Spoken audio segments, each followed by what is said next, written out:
आप सभी का स्वागत है रॉयल एकेडमी रूल्स में। दोस्तों आज की इस वीडियो में list of most important Indian constitution and polity question को डिस्कस किया जाएगा, जो कि फ्रेंड एसएससी की आने वाले किसी भी कैटेगरी के एग्जाम के लिए मोस्ट इंपॉर्टेंट है।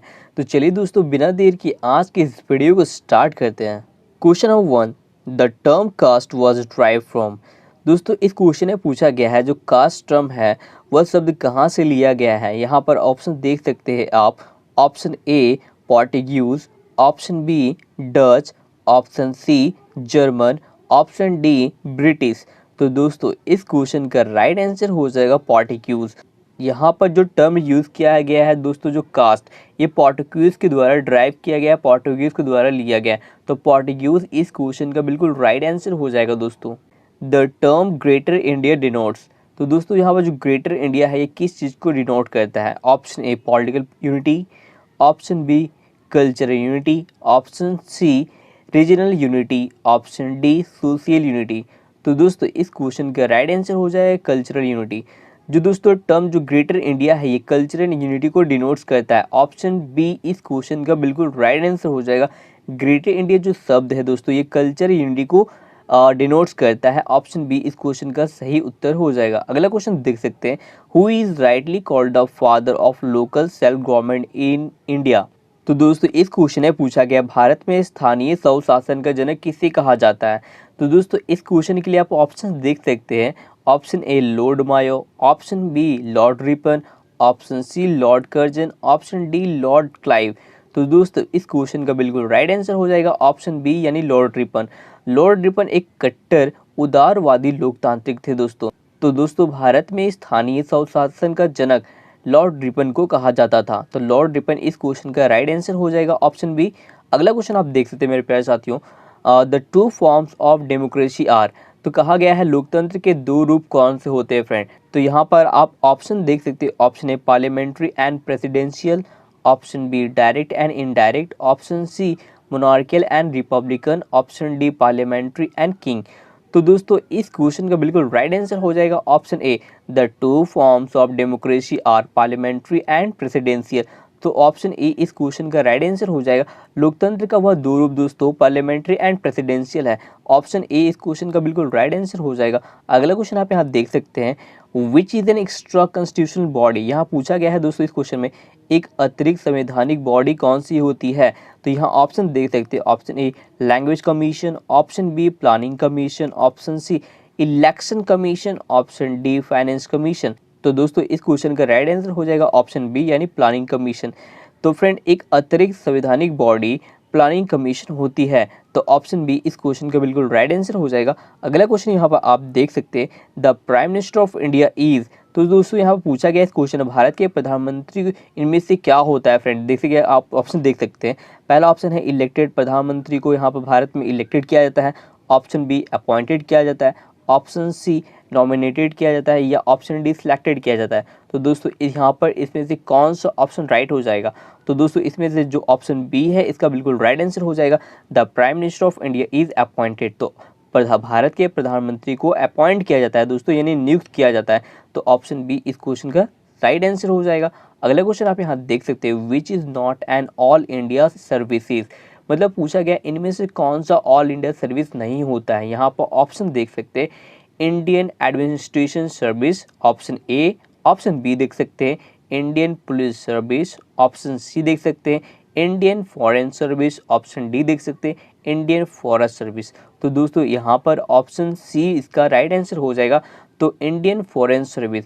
तो बोला गया है इस क्वेश्चन में इनमें से कौन सा ऑल इंडिया सर्विस नहीं होता है। तो इंडियन फॉरेन सर्विस जो है ये इनमें से ऑल इंडिया सर्विस नहीं होता। ऑप्शन सी इस क्वेश्चन का राइट आंसर हो जाएगा दोस्तों।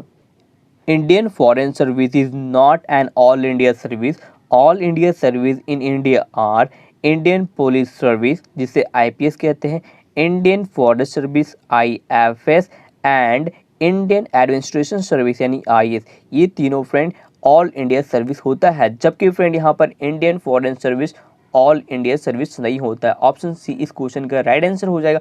अगला क्वेश्चन देखते हैं यहाँ पर, the declaration that democracy is a governmental of the people by the people for the people was made by. मतलब दोस्तों इस क्वेश्चन में पूछा गया है लोकतंत्र में जनता की सरकार, जनता द्वारा, जनता के लिए, यह जो शब्द है यह किसके द्वारा दिया गया था दोस्तों। यहाँ पर ऑप्शन देख सकते हैं, option A George Washington, option B Winston Churchill, option C Abraham Lincoln, option D Theodore Roosevelt. तो दोस्तों इस क्वेश्चन का राइट आंसर हो जाएगा ऑप्शन सी अब्राहम लिंकन। तो दोस्तों यहाँ पर लोकतंत्र में जनता की सरकार, जनता द्वारा, जनता के लिए, ये जो शब्द है फ्रेंड यह अब्राहम लिंकन द्वारा दिया गया था। तो यहाँ पर ऑप्शन सी इस क्वेश्चन का राइट आंसर हो जाएगा। अगला क्वेश्चन देख सकते हैं दोस्तों, यहाँ पर question number 9, India attend dominion status on. तो यहाँ पर पूछा गया भारत अपने प्रभुत्व में कब आया था दोस्तों। ऑप्शन यहाँ देख सकते हैं, ऑप्शन ए 15 जनवरी 1947, ऑप्शन बी 15 अगस्त 1947, ऑप्शन सी 15 अगस्त 1950, ऑप्शन डी 15 अक्टूबर 1947। तो दोस्तों इसका राइट आंसर हो जाएगा ऑप्शन बी यानी 15 अगस्त 1947। तो भारत अपने प्रभुत्व में फ्रेंड कब आया था, 15 अगस्त 1947 को भारत अपने प्रभुत्व में आया था दोस्तों। तो यहाँ पर ऑप्शन बी इस क्वेश्चन का राइट आंसर हो जाएगा। अगला क्वेश्चन यहाँ देख सकते हैं मेरे प्यारे साथियों, question number 10, despotism is possible in a. मतलब निरंकुशता कब संभव होता है दोस्तों, निरंकुशवाद कब संभव हो पाता है। तो यहाँ पर ऑप्शन देख सकते हैं, option A 1 party state, option B 2 party state, option C multiple party state, option D 2 and multiple party state. तो दोस्तों यहाँ पर इसका राइट आंसर हो जाएगा option A, despotism is a form of government in which a single entity rules with. मतलब दोस्तों यहाँ पर कहा गया है निरंकुशता सरकार की एक ऐसा रूप होता है जिसमें एक इकाई पूर्ण रूप से शक्ति के साथ कार्य करती है दोस्तों, उसे हम लोग निरंकुशता कहते हैं, यानी डिपोजिटम हम लोग इसे कहते हैं। 1 पार्टी स्टेट इस क्वेश्चन का राइट आंसर हो जाएगा। अगला क्वेश्चन देख सकते हैं, नेक्स्ट क्वेश्चन यहाँ पर है मार्क्स बिलोंग टू। तो यहाँ पर जो फ्रेंड MARX मार्क्स जो है, मार्क्स कहाँ से बिलोंग करते हैं। तो option A German, option B Holland, option C France, option D Britain. तो दोस्तों इस क्वेश्चन का राइट आंसर हो जाएगा ऑप्शन ए। तो मार्क्स जो है फ्रेंड ये जर्मन से बिलोंग करते हैं।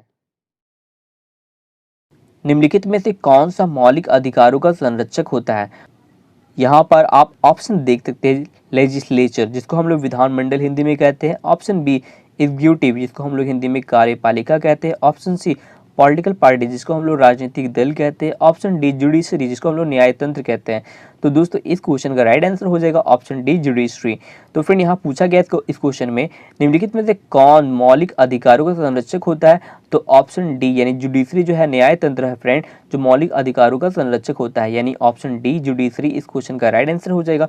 क्वेश्चन नंबर 13 देख सकते हैं, Sarkaria commission was concerned with. Sarkaria आयोग का संबंध किससे था दोस्तों। Option A administrative reforms, option B electoral reforms, option C financial reforms, option D centre state relations. तो दोस्तों इस क्वेश्चन का राइट आंसर हो जाएगा ऑप्शन डी यानी सेंटर स्टेट रिलेशन, केंद्र और राज्य के संबंध। सरकारिया आयोग का संबंध फ्रेंड केंद्र और राज्य के संबंध से था। ऑप्शन डी इस क्वेश्चन का राइट आंसर हो जाएगा। अगला क्वेश्चन देख सकते हैं यहाँ पर, the speaker of the Lok Sabha has to address his or her letter of resignation to. मतलब दोस्तों इस क्वेश्चन में पूछा गया है कि लोकसभा के अध्यक्ष को अपने त्यागपत्र को किसे संबोधित करना होता है। यहाँ पर ऑप्शन देख सकते हैं आप, prime minister of India Bharat के प्रधानमंत्री को, option B president of India Bharat के राष्ट्रपति को, option C deputy speaker of the Lok Sabha Lok Sabha के डिप्यूटी स्पीकर को, option D minister of parliamentary affairs. तो दोस्तों इस क्वेश्चन का राइट आंसर हो जाएगा डिप्यूटी स्पीकर ऑफ लोकसभा।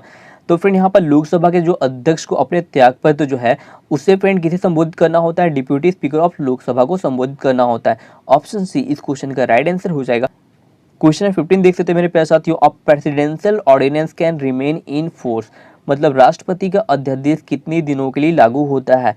तो फ्रेंड ऑप्शन ए 3 मंथ के लिए, option B 4-6 month, option C 9 month, option D infinity मतलब अनंत काल के लिए। तो दोस्तों इसमें से राइट आंसर हो जाएगा ऑप्शन बी यानी 4-6 मंथ। तो राष्ट्रपति का जो अध्यादेश है फ्रेंड ये 6 महीने के लिए लागू होता है। क्वेश्चन नंबर 16 देख सकते हैं मेरे प्यारे साथियों, judicial review in the Indian constitution is based on. भारतीय संविधान में न्यायिक समीक्षा किस चीज पर आधारित होती है। यहाँ ऑप्शन देख सकते हैं, option A rule of law, option B due process of law, option C procedure established by law, option D president conventions. तो दोस्तों इसका राइट आंसर हो जाएगा ऑप्शन सी। इस क्वेश्चन में पूछा गया है भारतीय संविधान में न्यायिक समीक्षा किस चीज पर आधारित होती है। कानून द्वारा स्थापित की गई प्रक्रिया पर आधारित होती है, यानी ऑप्शन सी इस क्वेश्चन का राइट आंसर हो जाएगा, प्रोसीजर एस्टैब्लिश्ड बाय लॉ। तो judicial review in the Indian constitution is based on procedure established by law, कानून द्वारा स्थापित की गई प्रक्रिया पर आधारित होता है। ऑप्शन सी इस क्वेश्चन का राइट आंसर हो जाएगा।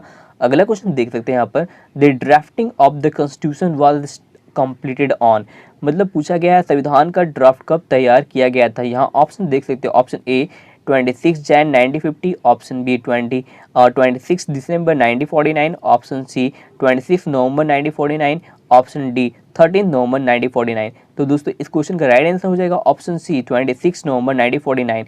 तो जो ड्राफ्टिंग कमेटी फ्रेंड इसको कब तैयार कर लिया गया था, तो 26 नवंबर 1949 को इसको तैयार कर लिया गया था। ऑप्शन सी इस क्वेश्चन का राइट आंसर हो जाएगा। अगला क्वेश्चन देख सकते हैं यहाँ पर, which initiative discussion processed is introduced by the Indian parliament to the world parliamentary system, भारतीय संसद द्वारा विश्व संसदीय प्रणाली में कौन सी पहल यानी चर्चा की शुरुआत की गई है दोस्तों।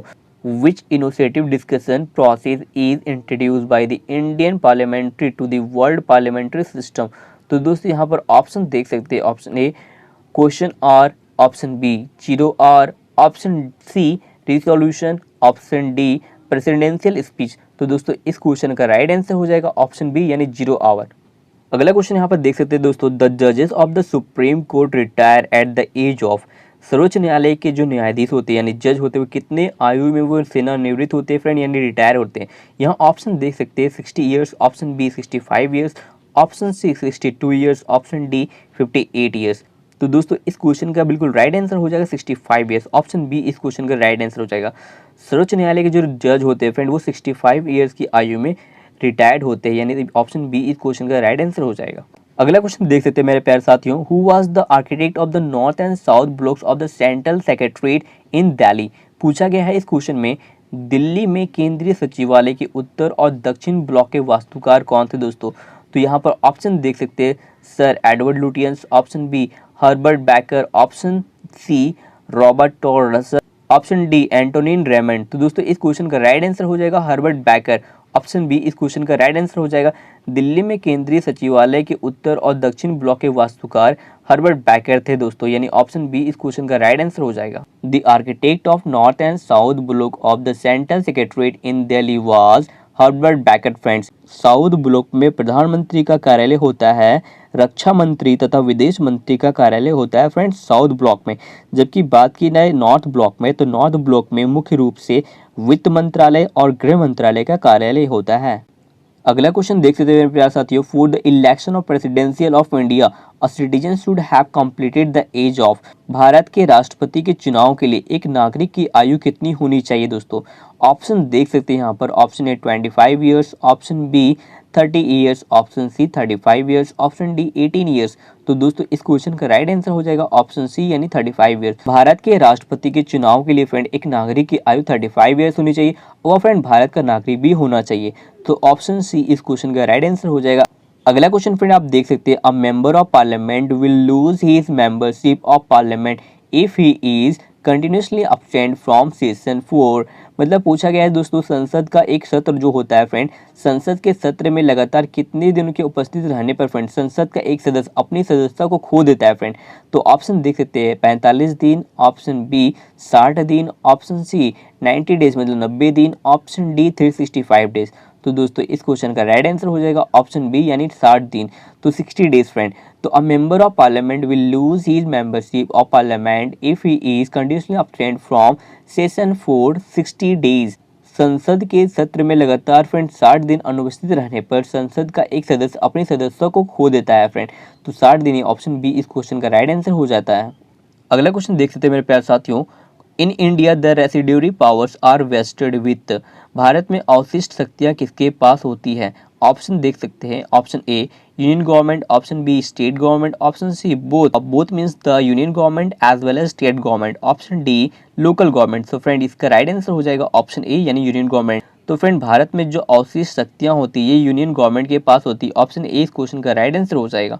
अगला क्वेश्चन देख सकते हैं, the national commission for minorities was constituted in the year, राष्ट्रीय अल्पसंख्यक आयोग का गठन किस वर्ष में किया गया था। तो दोस्तों यहाँ पर ऑप्शन देख सकते हैं आप, option A 1990, option B 1992, option C 1980, option D 1989। So friend इसका राइट आंसर हो जाएगा ऑप्शन बी यानी 1992। The constitution commission for minorities was constituted in the year of 1992। Option B इसका राइट आंसर हो जाएगा फ्रेंड्स। राष्ट्रीय अल्पसंख्यक आयोग का गठन फ्रेंड 1992 में किया गया था। 1992 इस क्वेश्चन का राइट आंसर हो जाएगा। अगला क्वेश्चन आप देख सकते हैं, Indian standard time relates to, इनमें से कौन सा भारतीय मानक समय के संबंध को दर्शाता है। यहाँ पर ऑप्शन देख सकते हैं friends, 75.5 degree east longitude, option B 82.5 degree east longitude, option C 90.5 degree east longitude, option D 0 degree longitude. तो दोस्तों इसका राइट आंसर हो जाएगा ऑप्शन बी यानी 82.5 डिग्री ईस्ट लॉन्गिट्यूड। तो Indian standard time is calculated on the basis of 82.5 degree east longitude. So option B इस question का right answer हो जाएगा friends. Indian standard time is related to 82.5 degree east longitude. Option B इस question का right answer हो जाएगा। ये सारे क्वेश्चन फ्रेंड प्रीवियस ईयर के सिलेक्टेड एंड रियल क्वेश्चंस थे। और फ्रेंड अगर ये वीडियो आपको पसंद आया तो फ्रेंड वीडियो को लाइक एंड सब्सक्राइब जरूर कीजिएगा और अपने दोस्तों को भी शेयर करना भी ना भूलेंगे। और दोस्तों इस वीडियो का पीडीएफ आप हमारे टेलीग्राम चैनल से डाउनलोड कर सकते हैं, जिसका लिंक इस वीडियो के डिस्क्रिप्शन में